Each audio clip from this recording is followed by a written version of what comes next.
Baik, selamat malam. Saya mau Zulfikar Singdikerta. Saya akan menjelaskan tentang rekomendasi kebijakan pemulihan ekonomi mengatasi resesi pandemi COVID-19. Nah, begitu. Kan kita tahu sekarang dunia ini tengah mengalami kontraksi ekonomi yang sangat-sangat dalam yang memang disebabkan oleh sesuatu hal yang kita tidak pernah duga sebelumnya, yaitu sebuah pandemi. Begitu. Tapi sebelumnya kita akan berusaha mengenal dulu apa itu GDP karena ini akan berhubungan dengan penurunan GDP dan lain-lain. Nah, GDP adalah Gross Domestic Product. Kalau di macroeconomics-nya Keynesian macroeconomics ya, itu sangat sangat akrab dengan istilah konsumsi agregat plus investasi dalam dan luar negeri, lalu government spending alias belanja pemerintah, dan export minus import atau trade balance atau net export. Nah, si pandemi ini menyebabkan ada dua hal yang kita bisa lihat yang disebabkan oleh pandemi ini, ada demand shock dan supply shock. Demand shock itu apa? Nah, ini adalah demand shock, tapi sebelumnya kita akan bahas kata-katanya Pak Krugman dulu. Jadi kata kata Paul Krugman, seorang ekonom begawan ekonomi asal Amerika Serikat, beliau bilang sekarang itu terjadi apa yang disebut dengan resesi lagi seperti tahun 2008, 2007, 2008 Global Financial Crisis atau 97 Asian Financial Crisis. Dan yang terjadi tapi hari ini adalah bukan resesi yang konvensional, kata Pak Krugman. Ini seperti medically induced coma, di mana si ekonomi dibuat mati dulu dengan didesain untuk mati dulu agar orang-orangnya pulih, produktif lagi, dan mereka bisa kembali bekerja dan ekonominya hidup lagi karena orang-orangnya mulai produktif lagi. Nah, lalu tadi ada demand shock. Nah, contoh demand shock ya ini selain contoh demand shock adalah contoh negatif multiplier effect kalau di Keynesian economics. Nah, kita bisa bisa lihat begitu yang terjadi adalah contoh satu kedai atau toko mempunyai gross income yang tadi 30 juta rupiah, ada pengeluaran tetapnya itu 20 juta rupiah, yaitu ada belanja pegawai atau misalnya sewa toko, belanja ingredients dan lain-lain, sehingga net income-nya itu 10 juta. Pengunjungnya untuk mendapatkan sekitar gross income 30 juta itu perlu 300 orang per hari. Tapi karena ada lockdown, didesain gitu ya, lockdown karena orang-orang kena pandemi, pemerintah tidak mau warganya meninggal begitu, dan pemerintah ingin warganya tetap sehat begitu ya, akhirnya harus merelakan aktivitas-aktivitas ekonomi, dan sehingga transaksi pun tidak terjadi gitu. Karena market is based on transaction. If there's no transaction, there's no market. Nah, PSBB dan lockdown akhirnya contohnya di The World That We Make Believe ini ada 150 orang per hari. Nah, karena ada penurunan dari jumlah revenue, apa yang disebut dengan total sales begitu.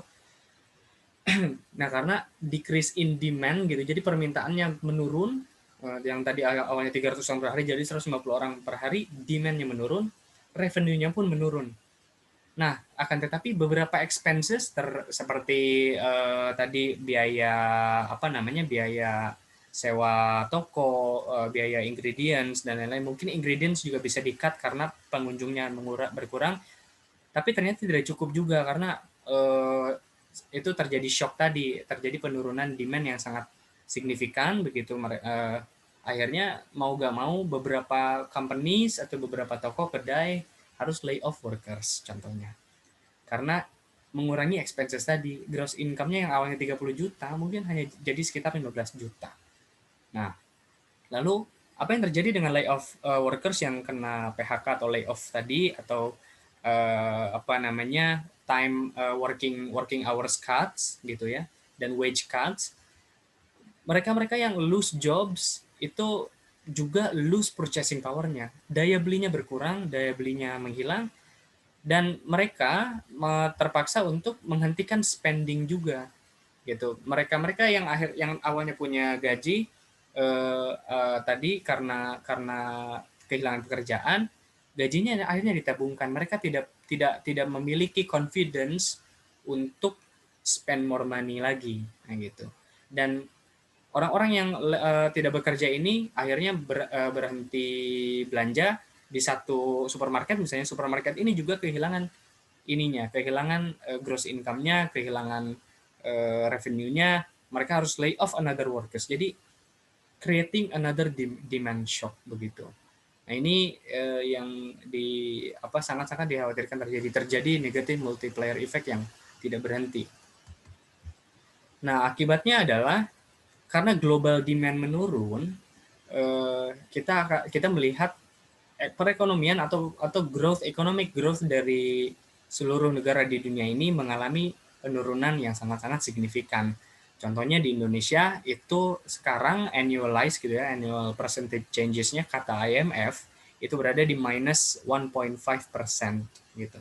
Nah, nanti kita akan lihat PDB berkuartalnya berapa, dan kalau ini emerging economies ini bukan 3,3 tapi minus 3,3%. Nah, lalu kita lihat world GDP growth-nya begitu, justru Egypt, begitu Guyana dan lain-lain itu tidak mengalami ini sama sekali begitu. Negara-negara yang kuning dan hijau ini di angka-angka aman, sedangkan yang merah-merah advanced economies, Europe gitu, European countries, lalu Northern American countries, termasuk Australia, itu mengalami penurunan PDB yang signifikan juga, bahkan lebih parah daripada emerging economies. Itu kata IMF.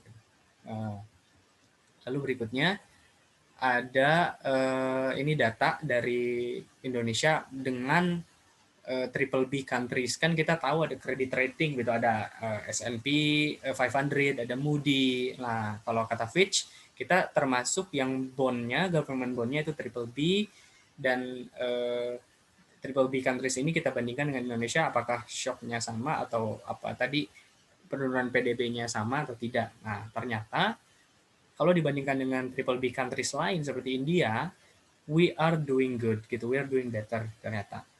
Ketika India minus 10.3%, kita berada tadi minus 1.5%. Akan tetapi kalau kita bandingkan dengan neighbors kita, neighbor yang memang sangat-sangat produktif gitu ya, yaitu Vietnam, itu Vietnam berada di angka 1,6% si GDP growth-nya, annualized sekali lagi menurut IMF. Jadi we're doing better than triple B countries dan some of our neighbors seperti Philippines di minus 8,3, tapi untuk Vietnam kita masih kalah oleh Vietnam. Nah, lalu pertumbuhan ekonomi Indonesia triwulan 3, kita lihat nih data dari BPS, berita resmi statistik begitu. Year on year kita berada sekarang year on year itu, jadi jika PDB triwulan 3 ini, kuartal 3 ini dibandingkan dengan kuartal 3 tahun lalu begitu. Jadi ada terjadi penurunan sekitar 3,49%, jadinya minus 3,49%. Nah, ini penurunan sudah terjadi di triwulan 1, triwulan 2, kita resmi mengalami resesi ketika di triwulan 3 ini, ketika kita tahu si economic growth-nya memang berada di angka minus 2 kuartal berturut-turut. Lalu si angka nominalnya PDB-nya begitu menurut harga berlaku di angka 3.800 triliun gitu. Nah, ini terjadi penurunan yang signifikan juga. Nah, lagi-lagi kenapa itu bisa terjadi? Karena tadi kan di Keynesian Macroeconomics, GDP sama dengan consumption, investment, government spending, dan export minus import begitu. Nah, jadi ketika ada penurunan di konsumsi agregat, investasi, government spending tidak jalan, trade balance minus, overall-nya jadi PDB-nya menurun. Nah, ini it's simple maths gitu, dan umum sekali dijabarkan oleh para makroekonom, begawan ekonomi. Nah, lalu tadi kan kita tahu ada negatif multiplier effect, lalu ada demand shock, ada penurunan di mobilitas, karena mau gak mau PSBB dan lockdown memang adalah pembunuh ekonominya itu gitu. Tapi kalau tidak di lockdown dan tidak dibiarkan tidak disuruh untuk stay di rumah, ya mereka akan pergi saling menginfeksi satu sama lain, akhirnya banyak yang meninggal juga. Nah, ini kalau dilihat saya pakai big data dari Google terkait mobility index, kita lihat rekreasi dan retail itu jatuh sekitar minus 18% dari baseline. Dan itu di sekarang Desember, waktu itu terakhir di 6 Desember, di hari Minggu kan ya. Nah, karena Google keeps the track every Sunday kan gitu. Nah, lalu di transportation ada minus 30%. Nah, di residential plus 7% berarti ada kenaikan dari baseline. Jadi yang biasanya orang-orang pergi kerja, akhirnya mereka berdiam di rumah.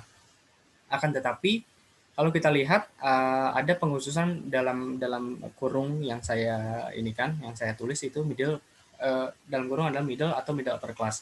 Maksudnya mereka-mereka yang bisa stay di rumah adalah mereka-mereka yang memang kelas menengah dan menengah ke atas yang punya privilege untuk stay di rumah gitu. Sedangkan mereka yang middle to lower class atau apalagi the poor gitu, mereka mau gak mau nggak bisa stay di rumah. Ketika ekonomi memburuk, mereka harus keluar dari rumah untuk mencari pekerjaan, untuk berdagang dan lain-lain. Terutama mereka-mereka yang bekerja di informal sector.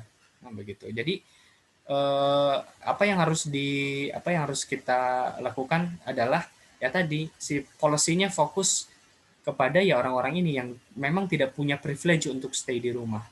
Karena the one that can afford untuk stay at home and spend money at home adalah mereka-mereka yang tadi menengah dan menengah ke atas.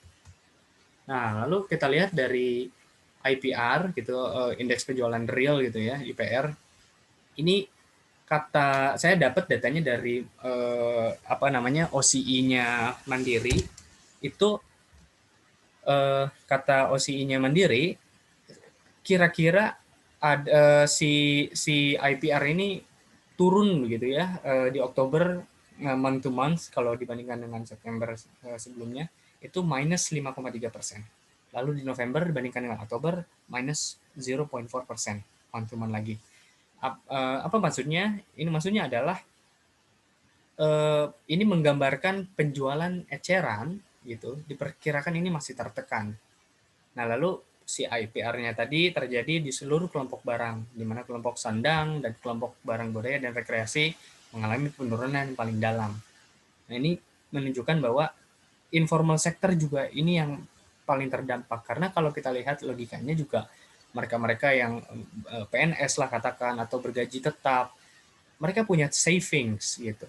Apalagi PNS yang selalu dapat stimulus dan lain-lain, itu they can afford to stay at home gitu. Sedangkan yang informal sector kalau tidak ada demand ya mereka nggak bisa makan gitu. Karena mereka ya kerjanya ya menyuplai demand dari para masyarakat gitu. Ketika masyarakat sudah berhenti konsumsinya ya mereka juga kebingungan gitu. Nah, jadi polusinya sekali lagi harus diarahkan kepada middle to lower atau lower class.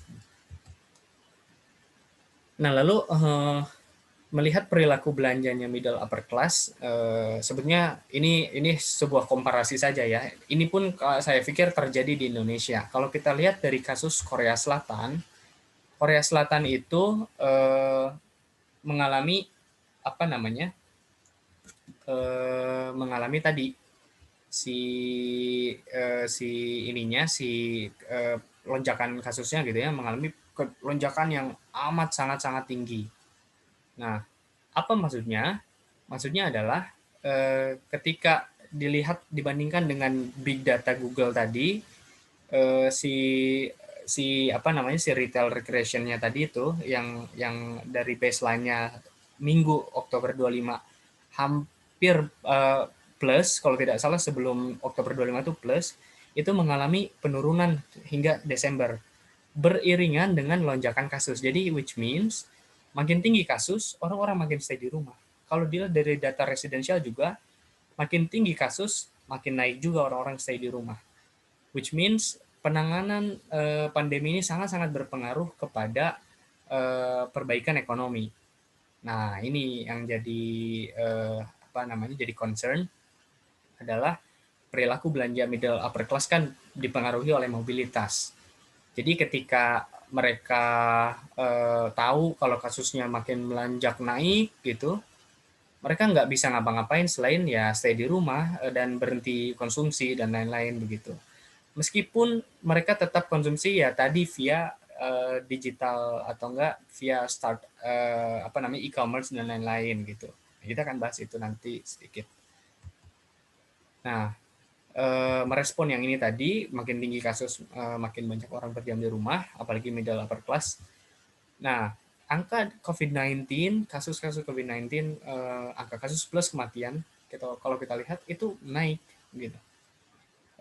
Dan sekarang masih belum menunjukkan adanya pelandaian dari kasus COVID-19 ini. So the death rate is rising, si case-nya juga rising. Dan ini menjadikan ya beberapa orang middle class gitu yang memang concern terhadap health-nya, ya they stop spending. Poinnya adalah tadi bantuan harus diarahkan kepada kaum middle to lower class yang tadi decile income terendah. Nah, lalu to boost middle to upper class spending, government sangat-sangat harus sigap gitu dalam menangani kasus COVID-19 ini. Nah, kan selalu banyak yang bilang apakah ini ini tuh trade off gitu. Seakan-akan ini adalah trade off di mana kalau misalnya ekonomi mau selamat ya harus mengorbankan nyawa. Ternyata enggak juga. Kalau kita lihat di kasus Swedia itu di antara Scandinavian countries kasusnya paling tinggi. Bahkan kalau nggak salah 10 kali lipat dari Denmark, dari tetangganya. Lalu kasus kematiannya juga paling tinggi di Scandinavian countries. Mereka tidak menerapkan lockdown sama sekali Swedia. Itu dicatat di The Economist. Lalu Denmark berseberangan dengan Swedia, mereka melakukan lockdown secara ketat. Tapi apa yang terjadi? Consumer behavior-nya, nanti boleh dicek di The Economist, ada perbandingan Denmark dengan Sweden. Itu behavior dari masyarakatnya mirip. Yang satu Denmark karena lockdown permintaannya berkurang, nurun gitu ya, demand-nya tidak ada, ya mereka stop spending gitu ya, karena ya sekali lagi kena lockdown.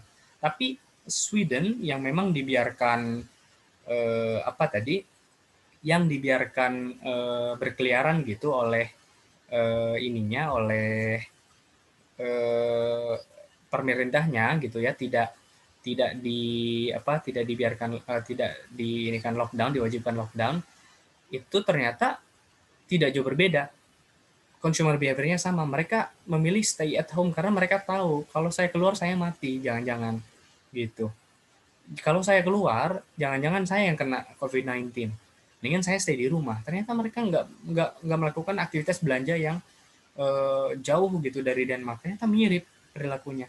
Karena orang-orang mulai aware dengan health-nya dia, they stay at home gitu. Akhirnya kata Danske Bank, ada bank perbankannya, salah satu bank dari Denmark itu nge-forecast bahwa Sweden sama Denmark setelah di-forecast GDP-nya ternyata sama-sama minus gitu. Yang harapannya Sweden tadi tidak akan minus, ternyata minus. Bahkan ada beberapa forecast yang menunjukkan Swedia akan lebih parah begitu daripada Denmark yang melakukan lockdown.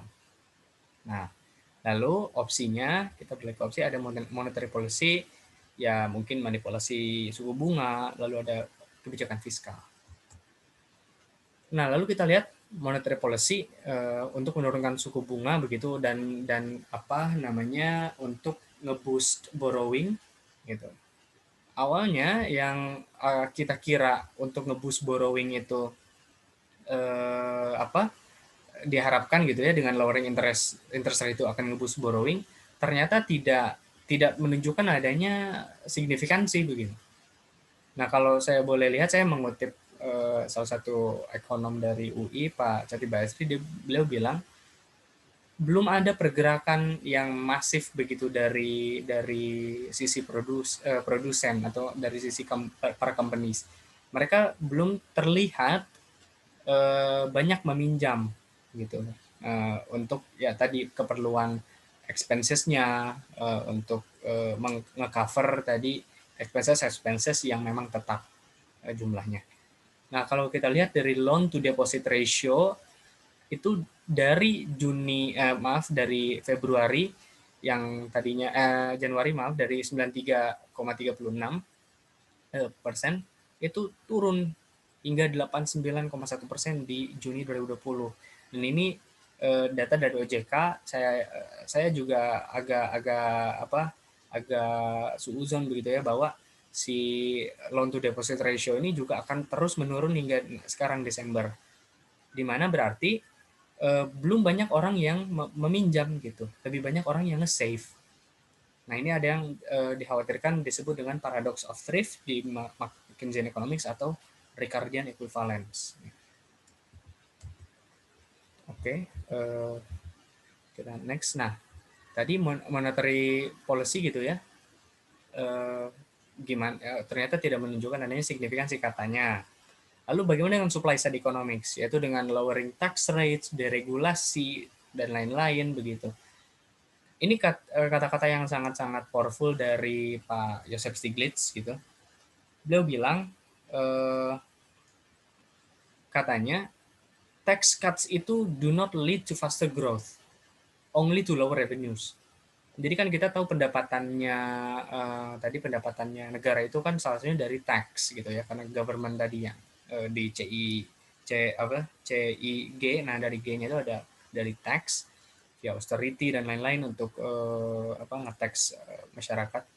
Nah, kan kita tahu orang-orang di United States love supply side economics. Mereka pikir dengan menurunkan tax rates, companies lebih punya insentif untuk spend more money untuk research and development, untuk expand their business gitu ya. Dan ternyata ini tidak terlihat gitu oleh kata Joseph Stiglitz. Yang terjadi adalah justru alih-alih misalnya perusahaan A itu punya 1 juta per bulan gitu, $1 juta per bulan, tax rate-nya misalnya 25% lah katakan, berarti kan 250.000. Oke, di-cut jadi 21%, jadi 210.000. Ada extra $400,000 kan. Maaf, $4,000 kan, dari 210 ke 250. Ada extra $4,000. Nah, si extra $4,000-nya itu, kata Pak Stiglitz, ya, saya tidak melihat banyak yang meng-spend uang dari tax cuts-nya itu untuk research and development dan expand bisnis, bikin pabrik baru, nge-hire more workers.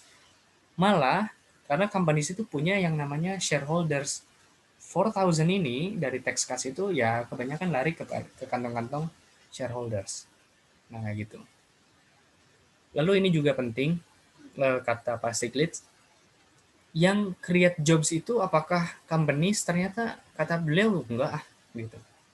Yang create jobs adalah demand, adanya permintaan dari masyarakat. Ketika ada demand, perusahaan-perusahaan akan create jobs untuk supply demand-nya tersebut, nge-satisfy di demand-nya tadi. Nah, maka dari itu, kalau kita melihat supply side economics misalnya ya, kita kasih credits untuk companies gitu ya, big companies dan lain-lain. Mereka karena demand-nya tidak ada, gimana mereka mau expand gitu? Siapa yang mau beli produk saya kalau demand-nya tidak ada sama sekali? Nah, jadi kan tadi lowering interest rates gitu demi big companies untuk borrow money untuk expand bisnis, create jobs, ternyata does not work as it was hoped to be gitu. Nah, lalu juga lowering tax revenues, corporate tax rates, ternyata malah ya tadi bukannya create jobs, malah menuhin pocket si shareholders. Nah, jadi kita lari ke fakta bahwa demand side economics lah mungkin yang memang paling cocok di saat ini. Kita harus seperti ekonom John Maynard Keynes gitu ya, Keynesian Economics, expansionary fiscal policy lah yang memang dirasa tepat gitu. Karena mau gak mau kita harus ngegeser AD dulu ke kanan, agregat demand-nya dulu ke kanan. Nah lalu fiscal policy macam apa kan begitu ya yang harus digelontorkan. Nah, kalau kita lihat, karena tadi kan the poor tadinya cannot afford to stay at home. Mereka harus harus keluar dan memang cari pekerjaan gitu atau jualan gitu.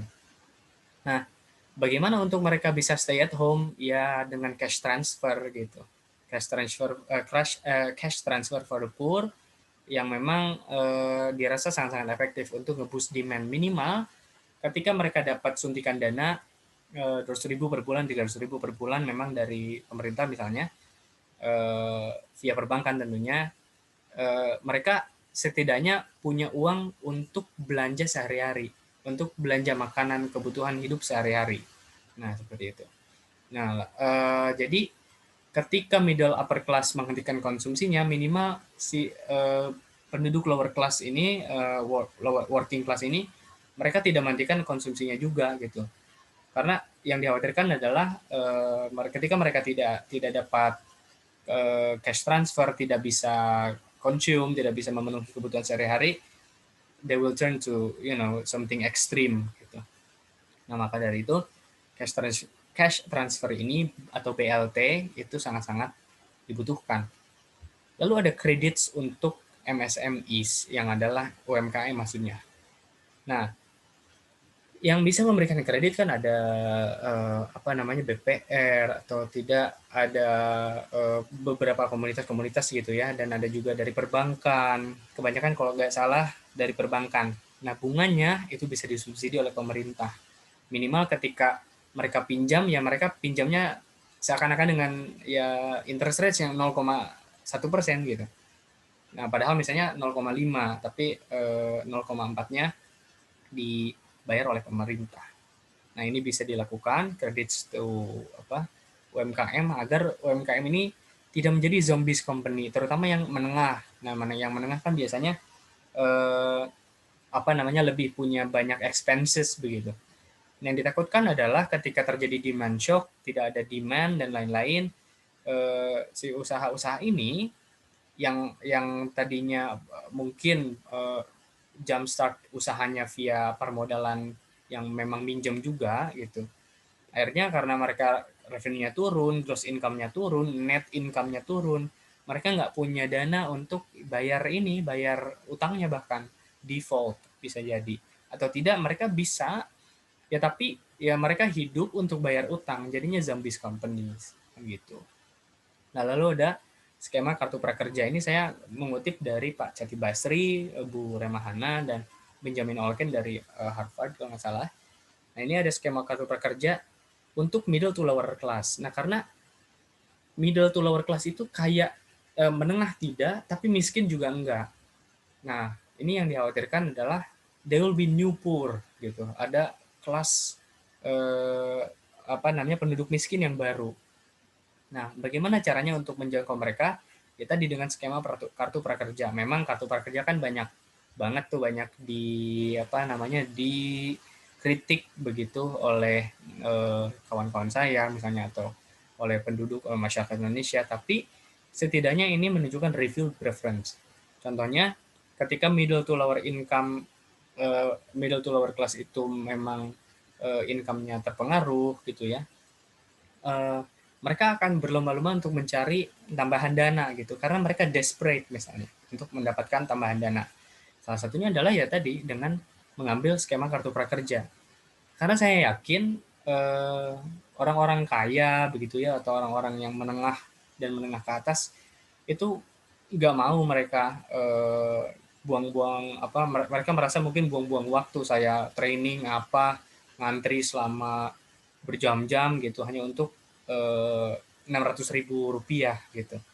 Nah, mereka-mereka yang desperate lah gitu yang akan mengambil ini, dan mereka akan didata ulang. Dan datanya itu akan memperkaya data Indonesia gitu. Untuk selanjutnya diberikan insentif-insentif lain.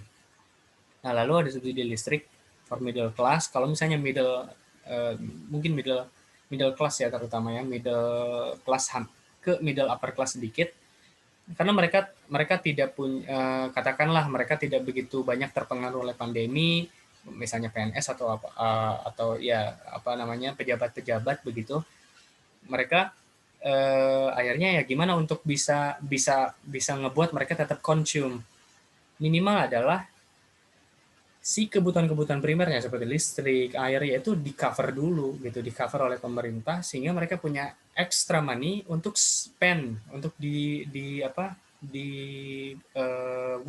gitu, untuk dibelanjakan.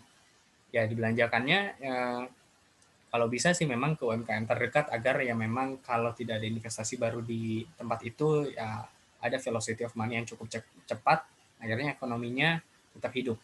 Nah, tapi kan kita tidak bisa maksa orang, kita hanya bisa nganjurin orang. Nah, maka dari itu si subsidi listrik ini ya setidaknya nge-cover kebutuhan primer dia, si extra money yang dia dapat karena tidak bayar ini diharapkan bisa jadi nge-jumpstart consumption, aggregate consumption. Oh, maaf, kembali ke sini lagi. Ah, nah lalu fiscal policy-nya ini sudah sampai mana? Per Oktober 2020 tentunya Kemenkeu atau pemerintah Indonesia sudah siap untuk menganggarkan sekitar 4,4% dari produk domestik bruto Indonesia, dan itu adalah ratusan triliun. Disiap dianggarkan untuk stimulus fiskal. Ini dari Statista datanya. Kalau kita lihat gitu ya, kita mungkin cannot afford to be like Japan gitu yang di angka 21%. Nah, lalu ini saya dapat datanya dari Kemenkeu, dari presentasinya Pak Suhasil, Wakil Menteri Keuangan. Itu pemerintah ternyata sudah melakukan ini, yakni ada PKH, yaitu untuk desil income ya masyarakat, desil income 1 dan 2, lalu ada kartu sembako, lalu ada subsidi listrik, begitu ya, penerimanya banyak ini dari desil 1 sampai desil 5, lalu ada bansos tunai Jabodetabek yang memang untuk desil 4 dan sedikit ke 5, lalu juga ada bansos sembako yang kemarin kontroversial begitu ya, dan dikorup gitu oleh Mensos.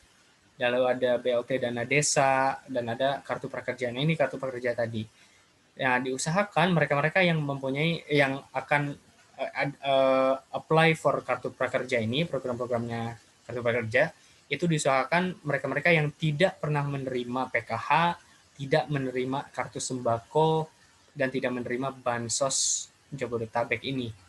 Nah, jadi diharapkan diversified gitu si penerimanya. Dan ini saya yakin mungkin sudah dijalankan oleh Kemenkeu, oleh pemerintah. Nah, financingnya dari mana?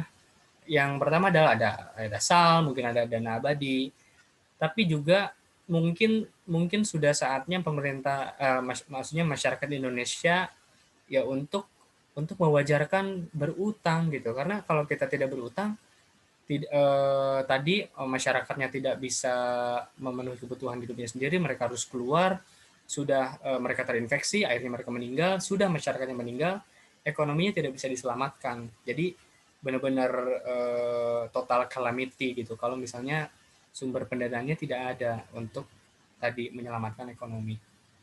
Lalu ada pinjaman bilateral adalah apa namanya, pinjaman yang memang tadi satu negara ke negara lain, lalu ada pinjaman multilateral, apakah kita pinjam ke IMF, World Bank, dan lain-lain gitu ya.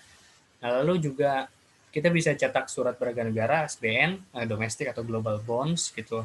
Sekarang pemerintah sudah mengeluarkan ORI, diharapkan kawan-kawan masyarakat Indonesia itu bisa membeli ORI, karena ORI lah yang, atau si surat utang negara inilah yang memang bisa langsung dipompa ke real sektor. Nah, seperti itu. Contohnya SBN itu sebetulnya, andaikan teman-teman di luar sana tidak tahu, adalah surat utang yang dicetak oleh Indonesia, oleh pemerintah Indonesia, dan itu bisa dibeli oleh kawan-kawan sekalian yang dari mulai harga 1 juta hingga miliaran mungkin ya. Dari mulai harga 1 juta, dan itu ada returnya gitu. Mungkin berapa persen ya, mungkin jadi 1,1 juta di tahun ketiga, atau saya kurang tahu hitungannya, tapi setahu saya Indonesia adalah sangat-sangat prudent, bukan hanya prudent ya, tapi is a good boy gitu. Indonesia selalu bayar utangnya, apalagi ke masyarakatnya sendiri. Nah, lalu ini ada austerity, mungkin nanti ya, austerity tax, increasing tax dan lain-lain, itu mungkin pasca pandemi. Nah, lalu ada opsi lain itu cetak uang. Nah, tapi kita bisa saja cetak uang, tapi juga ada yang namanya supply shock. Nah, supply shock di sini adalah kita tahu China adalah manufacturing hub dari Asia dan dunia bahkan. Ketika pandemi mengglobal, pandemi melanda, China menutup diri, mereka merumahkan pekerja-pekerjanya.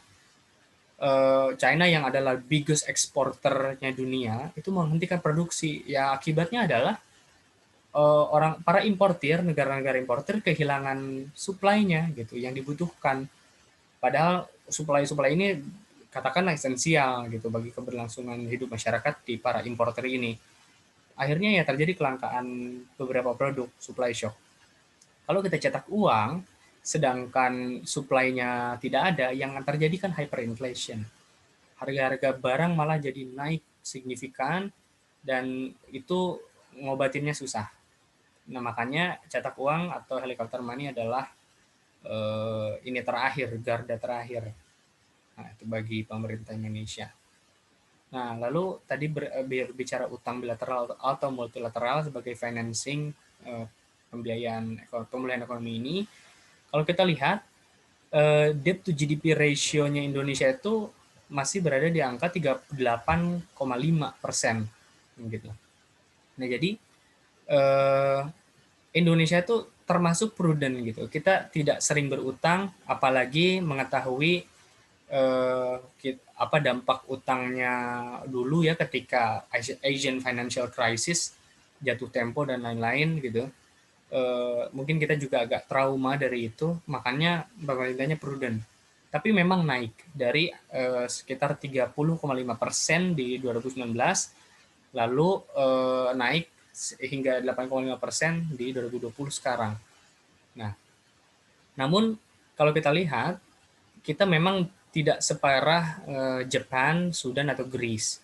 Nah, saya harap kita tidak seperti Yunani. Nah, kalau Jepang, kenapa dia paling tinggi? Utang-utangnya ini utang-utang yang insya Allah produktif lah kalau boleh dibilang. Dan memang dibeli oleh kebanyakan masyarakat Jepangnya sendiri. Gitu.